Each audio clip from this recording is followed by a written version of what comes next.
পশ্চিমবঙ্গ বীরভূম জেলার নেতৃত্ব কাজল শেখ মহাশয় এসছেন, ওনাকে উপরতলা মঞ্চ থেকে তথা হাওড়া জেলা তৃণমূল কংগ্রেসের পক্ষ থেকে স্বাগত জানাই। আমি সকল ভলেন্টিয়ার ভাইদের অনুরোধ করছি, রাস্তায় মানুষের অসুবিধা না হয় আপনারা দেখবেন।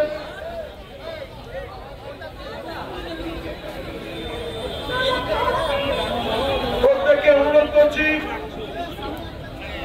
আপনারা রাস্তায় মানুষের যাতে অসুবিধা না হয় সেটা দেখবেন এবং প্রত্যেকে আমরা এখানে তৃণমূল কংগ্রেসের উপরতলা মঞ্চ আয়োজনে হাওড়া জেলা তৃণমূল কংগ্রেস সদর সভাপতি বিধায়ক গৌতম চৌধুরী, এই লালুদাকে একটু আসতে বলছি, লালুকে অরবিন্দ দাস ডাকছে, লালু যেখানে আসো একবার মঞ্চের সামনে এসো। আইনটিডিউসি সদরের সভাপতি অরবিন্দ দাস, মানুষের সৈনিক তৃণমূল কংগ্রেসের কর্মী শহীদ সমাবেশে যোগ দিতে আসছেন, হাওড়া স্টেশন চত্বরে রয়েছেন, এসে উপস্থিত হয়েছেন।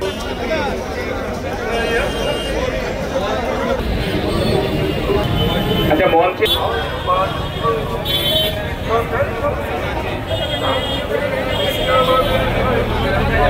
এই বাসে সামনের বাসে উঠে যান, এই বাসে তুলে দাও, বাসে তুলে দাও। গৌতম চৌধুরী আপনাদের জন্য